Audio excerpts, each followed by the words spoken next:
So in this video, we are going to talk about the verbs. As we know, जैसे हमने अब तक देखा कि हमने noun और pronoun के बारे में बात किया, उनके types के बारे में बात किया. इस वीडियो में हम verbs के बारे में बात करेंगे. Basically, अगर आप कोई भी sentence बनाते हो, तो उसका एक basic formula होता है. जैसे हम कुछ बोलते हैं तो हम कुछ भी नहीं बोल सकते हैं, हमें एक फॉर्मूला के थ्रू बोलना होता है. हम सब्जेक्ट बोलते हैं, फिर वर्ब बोलते हैं, ऑब्जेक्ट बोलते हैं. जैसे मैं बोलूंगी I sleep early. I subject है, स्लीप वर्ब है, एक्शन है मेरा, और अर्ली यानी ऑब्जेक्ट है. ये कुछ तरीके से मैं कर रही हूँ. सो जब भी हम सब्जेक्ट और ऑब्जेक्ट की बात करते हैं तो यहाँ नाउन और प्रोनाउन आता है, बट वर्ब हमारे लिए बहुत इंपॉर्टेंट रोल प्ले करता है दोनों नाउन प्रोनाउन को जोड़ने में. सो वर्ब क्या है? Verb is nothing but the action word. Verb क्या है? एक्शन वर्ड, जो हम क्रिया कर रहे हैं. हमने हिंदी में पढ़ा होगा क्रिया. सो क्रिया इज नथिंग बट एक्शन. कुछ physical activity, mental activity, thinking is activity. तो एक्शन हो रहा है, तो दैट इज वर्ब. वर्ब वैसे बहुत फॉर्म्स में बाइफिकेटेड है, 4 फॉर्म्स में.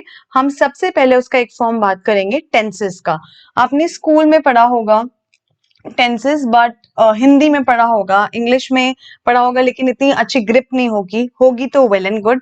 नहीं है तो हम यहाँ पे गो थ्रू करेंगे उसको एक बार. सो टेंसेस 3 तरीके से बाइफिकेट किए गए हैं. कोई अगर एक्टिविटी पास्ट में हुई है तो हमें उसे पास्ट टेंस कहते हैं. प्रेजेंट में कुछ चल रहा है अभी इस वक्त, तो उसे प्रेजेंट टेंस कहते हैं.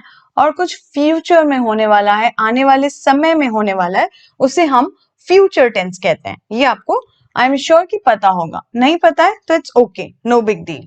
ओके, जैसे पानी के फॉर्म्स होते हैं. पानी का एक फॉर्म है लिक्विड यानी पानी, सॉलिड फॉर्म है बर्फ, देन वो वेपर के तौर पे, हवा के तौर पे भी हो जाता है, देन स्नो के फॉर्म में भी होता है, in between solid and liquid state. So ये अलग अलग फॉर्म्स है पानी के. वैसे ही वर्ब के भी फॉर्म्स हैं. 5 फॉर्म्स हैं. कोई भी हम सेंटेंस पास्ट प्रेजेंट फ्यूचर में बना रहे हैं तो हम हर जगह एक ही एक्शन वर्ड नहीं लगाएंगे. मैं पास्ट में भी स्लीप, प्रेजेंट में भी स्लीप, फ्यूचर में भी स्लीप नहीं बोल सकती हूँ. मुझे एक जगह स्लीप, स्लेप्ट, स्लीपिंग इस तरह से पुट अक्रॉस करना होगा. तो उसको हम फॉर्म्स बोलते हैं. V1, V2, V3, V4 and V5. अब हमारा V1 फॉर्म जैसे मैं ले लूं क्लीन. अगर हमें साफ करना है तो बेस फॉर्म है क्लीन, देन पास्ट में हो जाएगा क्लीन्ड, और ये भी हो जाएगा cleaned. V3 form, then it comes cleans and cleaning. ING form हमारा V5. सो क्लीन और ये जो V2 V3 फॉर्म देख रहे हैं, 80 to 90% ऑफ द टाइम ये सेम होगा, बट हमेशा जरूरी नहीं है. Remaining 10-12% of the time V2 और V3 में डिफरेंस होगा. जैसे मैं आपको एग्जांपल दूं, ग्रो.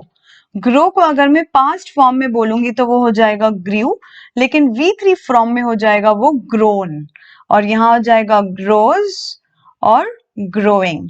ठीक है, अब हमने 5 फॉर्म्स तो समझ लिए. इसका यूजेज कहाँ करना है वो हम समझेंगे टेंसेस में. तो टेंसेस में सिचुएशंस होती हैं. एक तो सिचुएशन होती है बहुत ही साधारण है कि बस वो हमें बहुत ही सिंपल तरीके से कहना है, तो उसको हम सिंपल टेंस. सिंपल टेंस कौन सा हो गया? अगर प्रेजेंट में है तो सिंपल प्रेजेंट टेंस हो जाएगा, पास्ट में है तो सिंपल पास्ट टेंस हो जाएगा, फ्यूचर में है तो सिंपल फ्यूचर टेंस हो जाएगा. ठीक है, उसी तरह हम अगर बात करें तो इट इज कंटिन्यूअस. सेकंड हम बात पहले करेंगे कंटिन्यूअस के बारे में. Sorry for that. Continuous, then आता है हमारा परफेक्ट एंड परफेक्ट कंटिन्यूअस.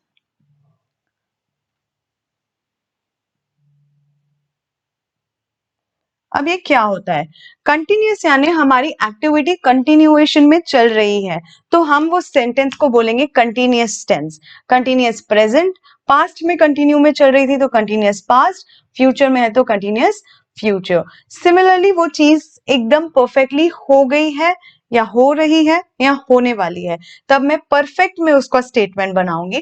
लेकिन वो एक्टिविटी एक एक्टिविटी है जो आधी हो चुकी है, आधी होनी बची है, तो मैं वो सेंटेंस बनाऊंगी, वो बात कहूंगी परफेक्ट कंटिन्यूअस टेंस में कहूंगी इंग्लिश में. मैं सिर्फ एक सिचुएशन में नहीं कहूंगी, मैं अगर दोनों मिक्स है तो ये वाला टेंस में अपनाऊंगी. ठीक है, लेट अस सी इस समय सेंटेंसेस कैसे बनेंगे. सिंपल प्रेजेंट में हमारे टेंसेस बनते हैं, हमें खाली वर्ब का V1 फॉर्म लगाना होता है, यानी कि बेस फॉर्म लगाना होता है। जैसे मैं बोलूंगी आई स्लीप अर्ली, मैंने आपको एग्जाम्पल दिया।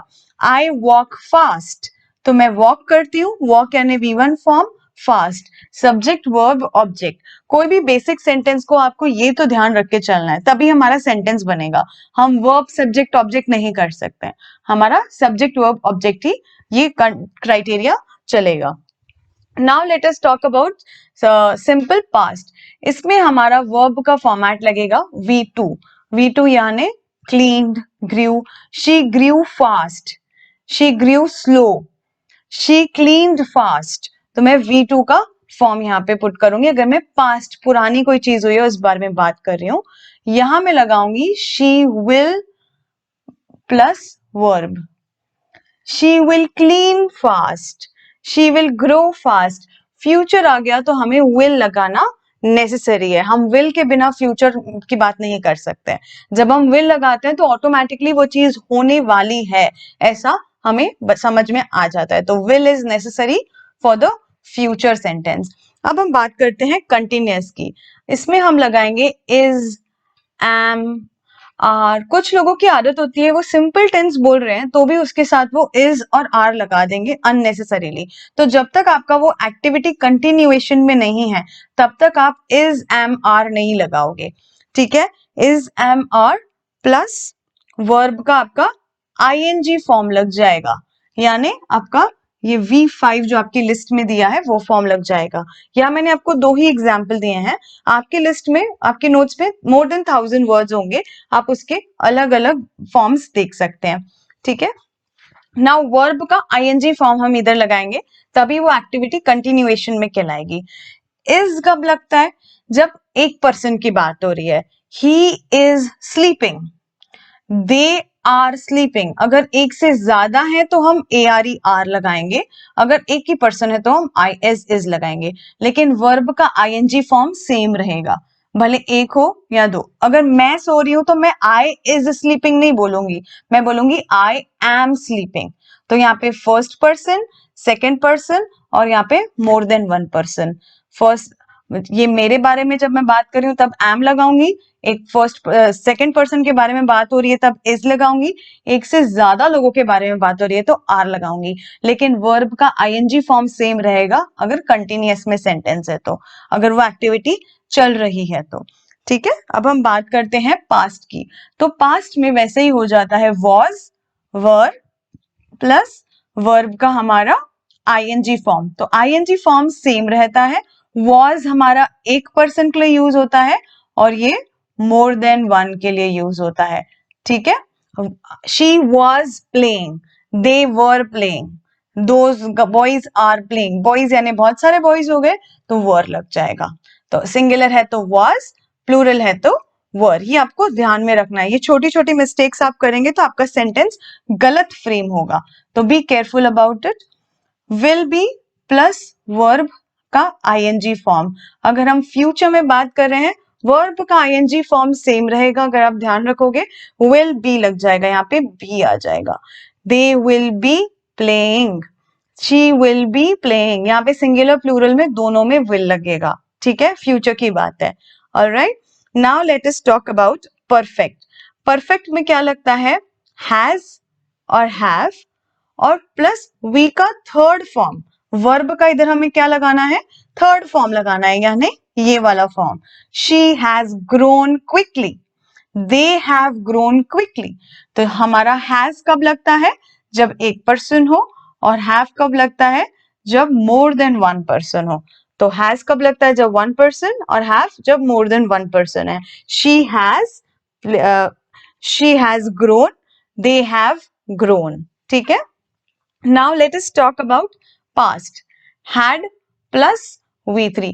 पास्ट में आपको हैड लगाना है, पास्ट में आप हैज और हैव नहीं लगा सकते हो, पास्ट में आपको HAD हैड लगाना है, और V का थर्ड फॉर्म सेम रहेगा, वर्ब का third form. Now let us talk about future. Will have plus V3, so they will have played, they will have grown, they will have cleaned, they will have agreed. तो हम हमेशा इसमें we का third form use करेंगे. Beat जब भी perfect की बात आएगी तो वी का थर्ड फॉर्म यूज होगा. अब हम बात करते हैं परफेक्ट कंटिन्यूअस की. जैसे हम नाम में ही देख सकते हैं ये दोनों का मिक्सचर है, परफेक्ट और कंटिन्यूअस का मिक्सचर है, तो इसके फॉर्मूला में भी दोनों चीजों का मिक्सचर होगा. Likewise has, have plus been plus verb का आईएनजी फॉर्म. जैसे हैज और हैव हमारे पास कहां से आया है, परफेक्ट से आया है, और वर्ब का आईएनजी फॉर्म कहां से आया है, कंटिन्यूअस से आया है. इसकी खुद की आइडेंटिटी क्या है, बीन. अगर आप परफेक्ट कंटिन्यूअस में सेंटेंस लिख रहे हो तो आपके सेंटेंस में बीन आना चाहिए, तभी वो पता चलेगा कि वो परफेक्ट कंटिन्यूअस टेंस है. ये आप पुट करेंगे और आगे और पीछे सब्जेक्ट और ऑब्जेक्ट लगाएंगे. ठीक है, इस वे से आपका सेंटेंस कंप्लीट होगा, बेसिक सेंटेंस कंप्लीट होगा. देन हम बात करते हैं पास्ट में, हैड प्लस वर्ब का आईएनजी फॉर्म, पर हमें एक और चीज बीच में लगानी है क्योंकि ये परफेक्ट कंटिन्यूअस है, बीन भी आ जाएगा बीच में क्योंकि परफेक्ट कंटिन्यूअस है. Same goes over here, will have plus been plus verb का आईएनजी फॉर्म. ये हमें ध्यान देना है, नाम से ही हमें चीजें समझ में आ जाएगी. अगर पता है तो वेल एंड गुड, नहीं पता है तो इस वे से आपको फॉर्मेट क्रिएट करना शुरू करना है, अदरवाइज आपके सेंटेंस ग्रामेटिकली गलत होंगे. अगर आपको ये चीज बहुत अच्छे से समझ में आ गई, आपके सेंटेंस कभी भी ग्रामेटिकल टेंसेस वाइज एरर में नहीं रहेंगे. और टेंसेस बहुत आसान है, बिल्कुल भी डिफिकल्ट नहीं है. आप इतना समझ लेंगे तो आप बना सकते हैं सेंटेंस. ठीक है, आपके वर्कशीट में भी आपको सॉल्व करने हैं सारे सेंटेंस. जो वर्ब्स दिए हैं उनको ध्यान में रख के आपको सेंटेंसेस फ्रेम करने हैं. This way we would talk more about tenses, अलग टाइप ऑफ टेंसेस की इसके आगे हम बात करेंगे.